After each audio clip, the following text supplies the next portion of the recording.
Okay, thank you everybody for staying with us. So my name is Dr. Nick Cole from the M&D Association in the UK, and I'm the chair of the Scientific Advisory Council. So the Scientific Advisory Council is a centralised resource, and really our role is to review and provide a global perspective on scientific and biomedical announcements, information and opportunities relating to ALS M&D. So what that really means is we kind of digest the information that's out there and try to put it in a form that's understandable to advise the community. So we're here for you. If you have any questions or you need to understand anything in more detail, you can always get in touch with us. And what we're going to do today is have an introduction to members of the panel, and then we'll open the floor to any questions you might want to ask us going forward. So the Scientific Advisory Council consists of 13 members. Obviously not everybody's here at the moment, and we have representatives from all over the world, including Colombia, China, Sweden and Italy, and the USA and South Africa, many places as well.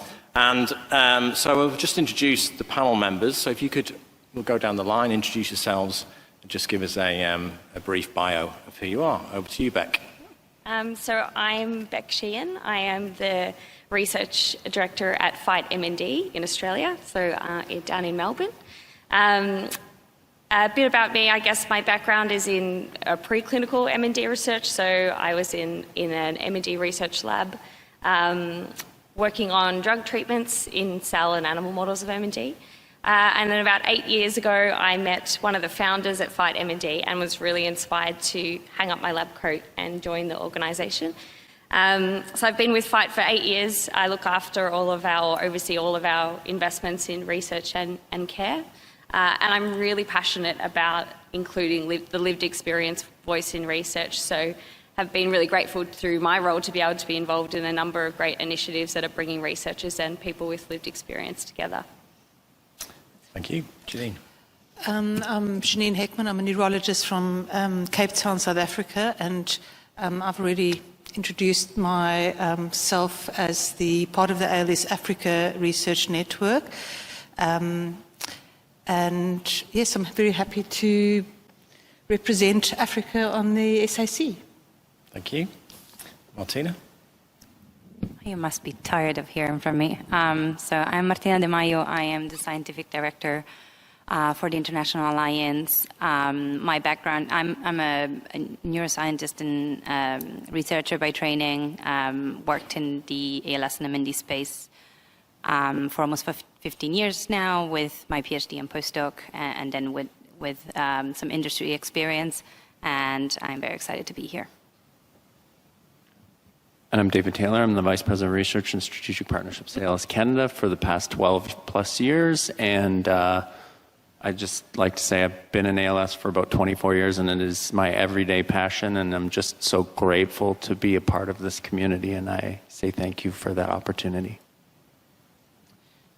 Hi, everyone. Kuldip Dave, Senior Vice President of Research at the ALS Association. I'm a pharmacologist by training.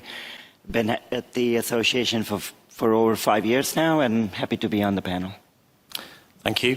So I thought we could just start with a few minutes on things that we think are exciting and quite challenging in our own areas at the moment, and we'll just move down the line before we take questions from the floor. So something that I'm particularly excited about in the UK is the start of this pre-trial platform called Experts ALS, which is a way of really taking a small number of people with motor neuron disease and to take drugs. We have lots of potential therapies and compounds, and we need to prioritize which ones could move forward into larger clinical trials. So the principle behind Experts ALS is to measure the neurofilament levels in a small number of people before and after giving an indication to see whether or not the drugs might be working before they move them into a larger clinical trial. So that's something that's just starting off in the UK at the moment, which is quite a novel and new approach, which we're very interested to see how that turns out. Beck? Great. So some of the things that I think are really exciting in Australia at the moment, we have in Melbourne an M&D drug screening platform. the team there have been able to demonstrate a phenotype in some of the stem cells from people with sporadic MND. I think that's really interesting. It's still very, very early, but it's really interesting to see the potential of that. In Australia, we're also supporting the development of national clinical care guidelines for MND, which don't exist in Australia at the moment, so that's another exciting opportunity. But I think thinking more globally or more broadly, one of the things I'm really excited about is just the enthusiasm for collaboration, and I think we've seen that over the last 2 days, that people are really starting to think about things globally, and I think a lot of people are doing great work in their own countries or their own regions, but I think we're starting to see that shift of we all need to work together to really move the dial. Well, what excites me in my region is just the fact that we're starting to mobilize and trying to change the everyday experience of people living with ALS in Africa. They've been neglected for so long. So that's exciting, and we hope to grow slowly, step by step. Beck, you stole my line. How did you know? Bringing a global perspective, what I'm really excited about is really all this fostering of collaborations, as Beck said, just between today and yesterday and the next few days, because, this is going to be a long week for most of us, a very exciting long week. We'll have events that will really show the value of collaboration. And I think now more than ever, I did my PhD in Europe and my postdoc in the US. And more than 10 years ago, those two areas basically weren't talking to each other. So the fact that we are able to talk to each other about basic science and about clinical research is incredibly exciting now more than ever. So I was trying to think about this, and I was like, what am I most excited about? And then I kind of came up just about half an hour ago with the idea that, so I'm thinking back 10 years to where we are today, and I look at, we talked about Fight MND and all the money that's been raised, and the Netherlands has been able to do incredible things in 1 week, raise 7 or 8 million euro, and the UK MND Research Institute, the CDMRP DoD program is $40 million for research. ALS Association, MND Association, there's more money than ever, and this is incredible. And I just keep thinking, 10 years ago when Answer ALS started at 40 million, I thought, that's so much. And now we're finally getting in a realm where we're getting enough that we can do something, which is incredible in the field. And it's still not enough. We know it's not enough. So then it comes to what Fernando said yesterday from ALS Therapy Development Institute. I'm not sure if he's still here, and that's complementarity. When I look at the landscape, not only is there more money, but all these funds, each of the individuals are starting to look at how can we fit a specific niche in the field and work complementary to each other, which I think is really exciting. Again, we're just getting to the start of that, and where we're going to be in 5 years, I think is going to be really exciting. And then last to that, I would say that there's no small coincidence that this is in large part due to concerted efforts, and we're not there yet, to the field making space. I'm looking for Norm, I don't know if he's here, making space for valued advocacy of the community of people who are affected by ALS, because they are driving us to do that complementarity, and there's no voice that is more powerful to raise those funds that have come from those different areas than having them at the table in a more effective way than we have in the past. We still have a lot of work to do on all of these areas, but those three things combined make me very excited about where we can be in the next 5 years. And anyways, that's what I came up with. Yeah, for me, I think the central dogma for neurodegenerative diseases has been that we can stop the disease or we can slow down the disease. And I think Khalsadi's data is showing us, and I think David said this earlier, that we can actually restore function. We're seeing that with patients reporting that on Khalsadi. What's really great about Khalsadi data, and Stephanie Fredette talked about this a little bit, is the real-world data are actually matching up with the double-blind study, and which is nice to see that now we have data in the real world that NFL is being reduced and that function may be restored. So, this whole idea of can we make ALS a livable disease? Yes, it's in a smaller population of SOD1 ALS, but it really tells us that the dogma of thinking about stopping or slowing the disease, we can go beyond stopping and slowing. We could potentially restore function. And so that is something that's really exciting. Excellent. And if we can turn to what you think the challenges are in our own areas, just briefly. I mean, there may be many, but let's just have a quick run down the line. Do you want to start, Kuldip? Do you want to start at your end? Yeah? Yeah. Beck? I think there's lots of opportunities and challenges. I think one of the things that this group talks about a lot is around how we work together and what are the things that we go after to move the dial on. I think we hear a lot about data and big data, and it's how do we bring that together, and then what do we look for? So I think having the time to do that strategically and to have the funding to be able to prioritize projects like that, I think it's an opportunity more than a challenge that we can tackle some of those big questions.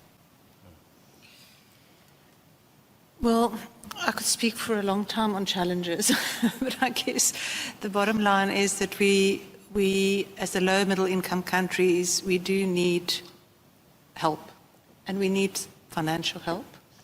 I was just saying to Cole that we can make a dollar go a long way, so it doesn't have to be big grants, but I would just put it out there that it would be, having a small pot of funds that the low middle income countries can compete for would be, I think, a good strategy.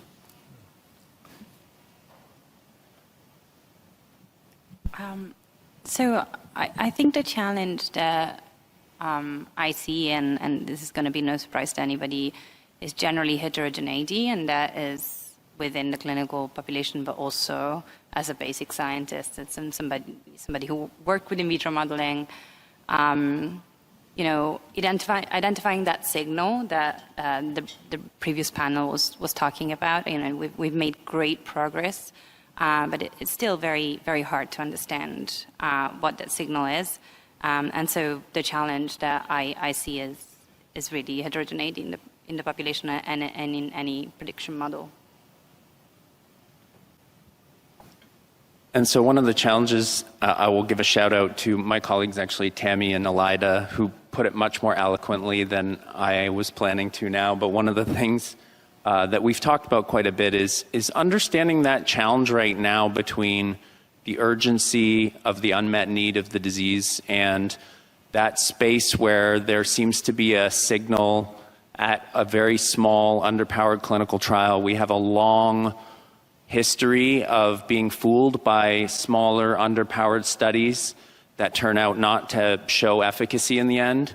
And how do we figure that whole landscape out effectively and in the right way, collectively? And with that, the communications, and how do we balance the communications of what we know and what we don't know between the needs of industry to try to get investment for those trials and trying to help the community to understand what we really do know and understand from that data at that very limited stage before they've gotten to a pivotal trial. And I think that's a big challenge that we have to work out, and right now seems to be a particular hurdle for the scientific community in ALS. And I think Kuldip's going to... Yeah, and the challenge I'm seeing is kind of related to what David is talking about, which is right after AMX 0035, Albrioza, was approved both in Canada and US, you saw a lot of excitement in the venture community. There was, a lot of positivity. And then when the trial failed and the drug was taken off the market, we are seeing the pendulum swing the other way. And that is really concerning because, and we're hearing this directly from small biotechs that are coming to the association and saying, we do not have funding to take our programs forward. And, something David said, companies are trying to balance that. How do they speak about their phase 1 and phase 2 data while still exciting the venture community so that they can continue to keep going? I think that's a real challenge because we can't have companies. ALS1 had a symposium a couple of weeks ago, and every company, one after another, was talking about efficacy with an N of 12, N of 8, N of 14, N of 30. And that cannot happen in our space. We cannot be talking about efficacy with small, underpowered trials.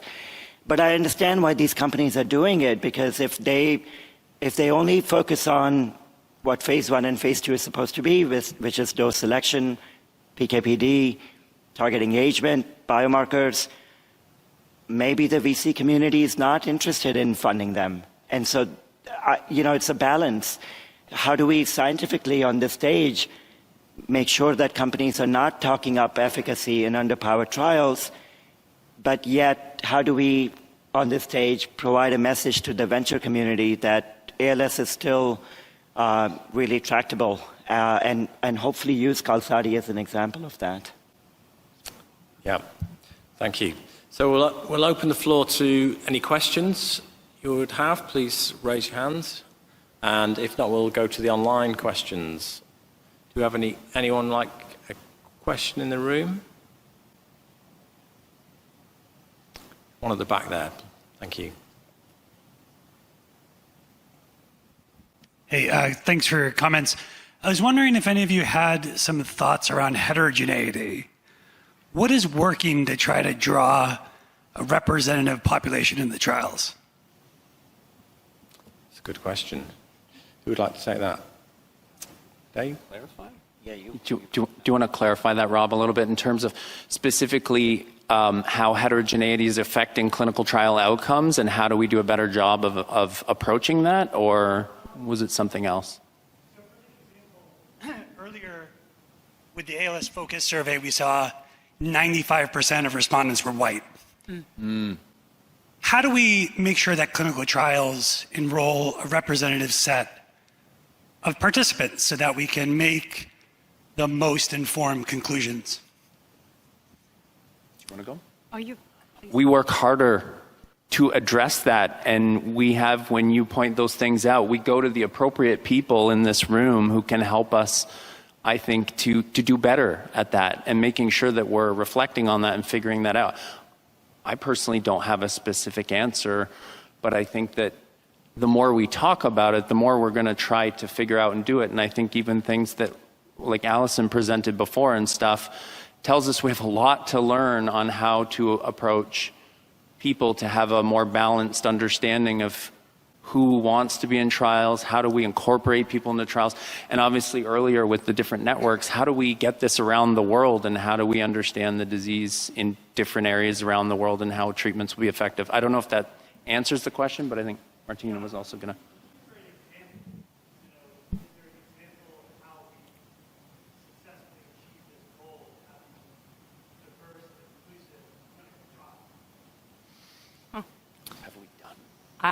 I don't know. Is there? Does anybody? Oh, the question is there an example of an inclusive clinical trial, even, I guess, in another discipline? It doesn't have to be ALS. But... No, yeah, specifically in ALS. Like, I'm reacting to your comment about heterogeneity being the challenge. And I'm sorry, I'm with a pharmaceutical company, Ionis. So I'm asking this question from that perspective. There's a lot of pressure on us to enroll clinical trials as quickly as possible. So in one way, you're disincentivized to enroll a representative population if you prioritize speed. But we want to do the best experiment possible, which means to have a representative population. So I'm asking for some ideas maybe from this illustrious panel on how pharmaceutical companies or early drug developers can think about addressing this. It's a very important topic in a lot of different disease areas. In rare disease, it gets even harder. Yeah. Well, the association has tried out a couple of things, Rob. I think you know about these. One is we had funded trial sites to increase the sort of the DEI component of how they're going out and reaching out to communities. And I'll give you an example. We funded Henry Ford Clinic in Detroit, and this is a clinic that was predominantly seeing white patients in the middle of Detroit. And so the idea being that our funding can be used to navigate patients from underrepresented areas into both the care of the multidisciplinary clinics, but also for the trials that are being run out of those same clinics. The other way is, working with groups like My Tomorrows to navigate patients, again, through their doctors to trials. I don't know if there's an example of a trial where we have successfully gotten full, the type of diversity that we would like to see. And just to clarify, are we talking about US specific trials, or is it a global? Yeah, I think diversity, and I think it's agnostic to the country. I think there's a greater focus of it here in the US for sure. And some of this comes, there is additional pressure from regulators and payers on having clinical trials be representative. So that's where my mind is going, coming from a pharmaceutical standpoint. I appreciate the conversation. I don't want to hog the mic. Thank you for the examples, Kuldip, and happy to talk about this later. Yeah, I think there's a lot of things we can talk about on that. And there's so many different layers of it. And also we're in Montreal. It's not here in the United States. I had to. I'm the token Canadian. Thank you for the question. Hi, I'm Matt Tilley from Fight M&D. I want to ask a question about pharmaceutical companies, but I wonder if security could stand next to him first. I don't want to offend you. A question for the panel more generally, and you talked about funding, David, is that we obviously fund a lot of work across the whole ALS M&D sector, but there's moments of jeopardy where we go, well, if we step in here, pharmaceutical companies are a little bit let off the hook, or are we creating a bad precedent where they start to think, okay, if we hold off long enough, funding entities will step in here and we're not so much responsible for it. And they're difficult decisions to make. I'm interested on, I guess, some sort of guidance or general thoughts from the panel around where do you think that responsibility lies?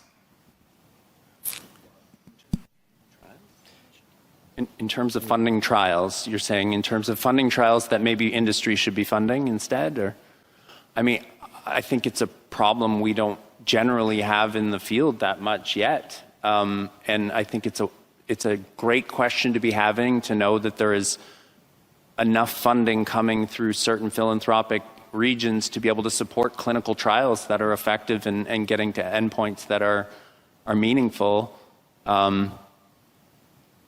Do we think, if we ever get to that stage, I think it's a good question, but globally, I'm not sure there are a lot of places where nonprofits are able to have enough funds to support supplanting.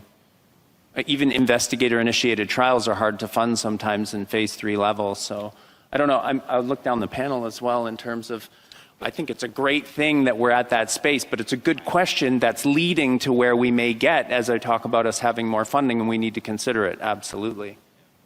Do you want to take anyone else want to add to that? What do you Beck? I think probably Matt's question's probably about those early phase investigator-initiated trials. Okay. And then when they get to a stage where you're looking at progressing it through to the next phase. Even things like for investigator-led trials, then an open label extension type setting where should a not-for-profit be the one that's funding that, when if the drug is effective, right, they're not going to be the ones that are going to benefit. Yeah, and I was going to say the same thing. I think for early stage, phase 1, phase 2, to de-risk the program, I think that's where the nonprofit funding comes in. But when we provide funding for those type of projects, we ask the companies, where are you going to get the next funding from for phase 3? Because nobody on this stage should be funding phase 3. We should have de-risked the program enough where the companies can now either get venture funding or partner up with, larger pharma to take that program forward. So.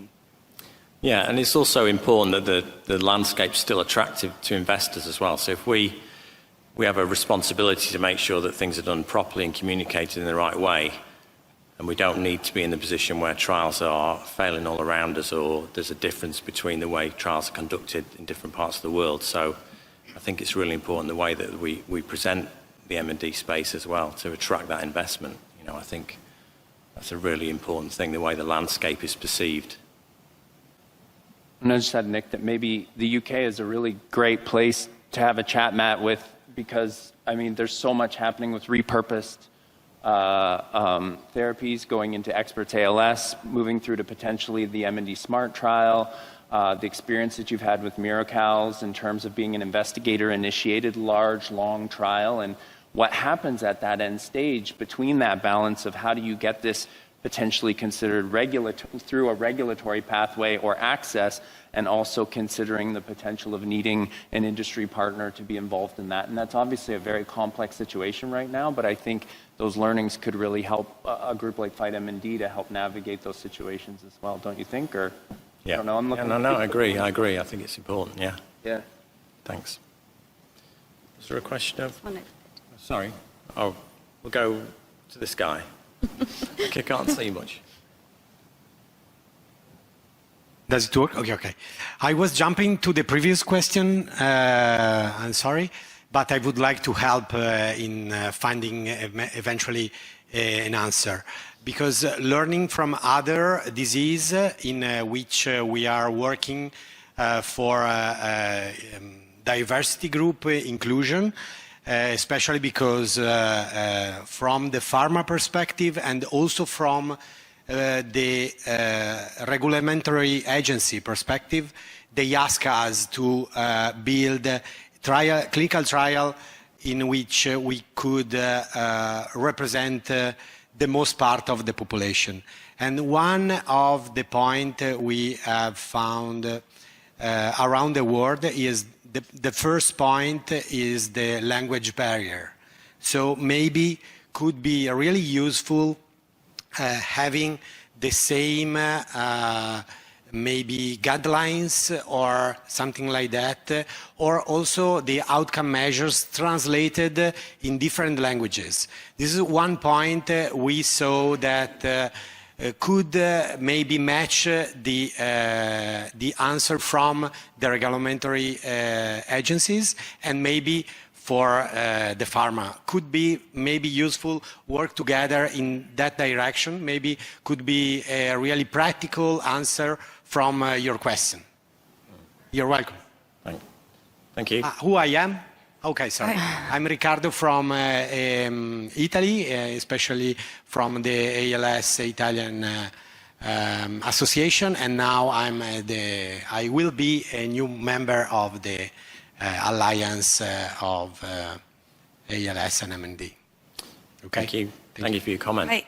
We have a question here. Marcela from Acela. I want to ask, what have we learned from previous trials that didn't succeed, and how is that shaping future research?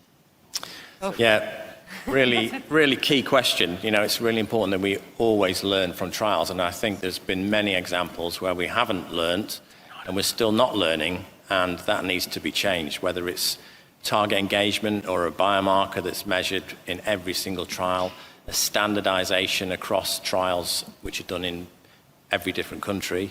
You know, I don't think we're in a really good place with that at all at the moment. And I think it's critical that every trial we learn something about the biology, we understand where it's gone wrong, or if it works, why it works. So, does anybody want to add a bit more to that, or? I just, target engagement. We need to learn scientifically from the trials that we do, because it honors the participants that have taken their time and effort to be part of it. And if we've learned nothing from those trials, I think we need to push everyone who runs a trial to do their very best to do that, to make sure that we are not using that valuable, I don't even know how to say it appropriately, but doing that in a way that we're not learning and advancing the science, because I believe that's why people participate, is altruistically to drive the science forward. You have a question here, Dave? Thank you. Hi, David Busak, Patient Fellow and ALS Network. I know there are lots of reasons, coming back to that question of diverse trials, there are a lot of reasons that make it hard to enroll people, but I think that Allison really hit on one, which is basic trust. I know in the U.S., at least in the Native American population and in the Black population, there's a huge amount of distrust. And in our current political environment in the U.S., there's a huge amount of distrust. So I'm sure there are similar things in other parts of the world, but how do we begin to overcome that distrust without getting Tricia, the trusted nurse or whatever her name was, to go to every household and say, you can trust us? Yeah, I think that's a really important point. I mean, one of the things is that people don't often want to listen to experts. So, you know, if we've got patient fellows or ambassadors that are going out there and explaining communication in a way that brings that trust, I think that's really important. It's not an easy thing to do, but it's something that we should definitely be doing and should be doing more of. Called it. Oh, go ahead. No, you go. Oh, The other issue is also that our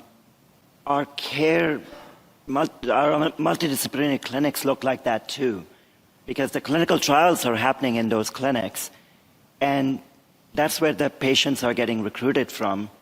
So if the clinic is not representative, then the trial is not going to be representative. And so you're right, people are not. How do we get people to get to a multidisciplinary clinic so that then they can be participating in a trial? So I think it's both on the care and the trial side. Sorry, Beck. Yeah, I was just going to sort of agree with what Nick had said, that we have sort of a more newly established lived experience network in Australia, and one of the sort of core focuses for us going forward is to have more diversity on that network. And we had a presentation from a woman with a First Nations woman in Australia whose dad died from ALS. And some of the things that she brought forward, including the fact that First Nations people are really against things like donating their brains or spinal cords to research because of the history of their culture and remains being taken overseas. We just didn't really even think about that. So I think if you don't have those voices talking about what those barriers are, then you won't be able to overcome them. thank you. Thank you for your question. Do you want just behind you. Sorry, Kathy. It's an off-the-wall question. If I gave you $100 million today, what would you do differently? It's a nice question. Okay, let's take that in turn. Shall we? Do you want to go, Beck? I have a whole plan. Okay, go on, Dave. David? I wouldn't do anything differently because I don't have $100 million. I mean, I think we all think about what could we do with a lot more. And I think it really comes down to the idea of, again, collaboration, complementarity, and having a bigger vision for what's needed in this disease and bringing together people from all parts of the ecosystem to talk about what those gaps are and addressing them effectively and together. And I think that 100 million will go very fast. And I'd like $1 billion. And we will spend it, it will be effective, and we will drive things forward faster. And I absolutely believe if we put the right people in the room and we give them the drive of what they need to do collectively, we are in a good place in this field to be able to do it. So if you can go out and raise $100 million, I think we're happy to help you figure out how to direct that. I think also we've heard about financial limitation in different scales, right? Like everybody has financial limitations, but we've heard from Janine and from Elazam, from the Pactals networks, that really there is an incredible need for investment in those areas. Also to discover heterogeneity and diversity, which we don't really understand now, right? So I think a large part of that 100 million will have to be invested in those areas to bring them up to speed in terms of facilities and resources with what's happening in the rest of the world. And at that point, we'll have a clearer picture, and we can make an informed decision on where to go. Thank you.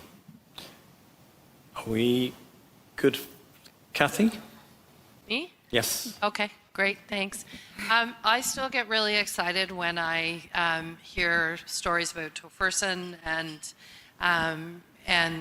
you know what its impacts are to the ALS MND community. And I just wonder, I know we don't have the entire SAC here or the entire world here, but just in terms of availability going forward and you know, access to that for people that need it. Could you talk a little bit about that? And particularly, Nick, can you talk about what just happened in the UK? Yeah, so in terms of accessibility, I mean, that's, again, another area that is difficult. There's not even access for everybody everywhere. And even in developed places like the UK, the regulatory framework to allow people to get access is difficult. So in the case of tofersen, the authorities for people to get access through the national health system have assessed tofersen in the wrong way and have tried to assess it as if it works for everybody with MND rather than the around about 2% of people with an SOD1 gene change, which really shows a kind of naivety of understanding MND and what it is, and that it's different causes, different disease, subsets of disease. So there's been a campaign and lots of work by many people, including the association, to try and get NICE to change its decision. And we've heard recently that they have changed their decision and they will now assess tofersen in the correct manner, we believe. That doesn't necessarily mean that people will get access to the drugs through the National Health, but at least it's a step forward that now Biogen can talk to the National Health Service to get access to people with MND for the drug.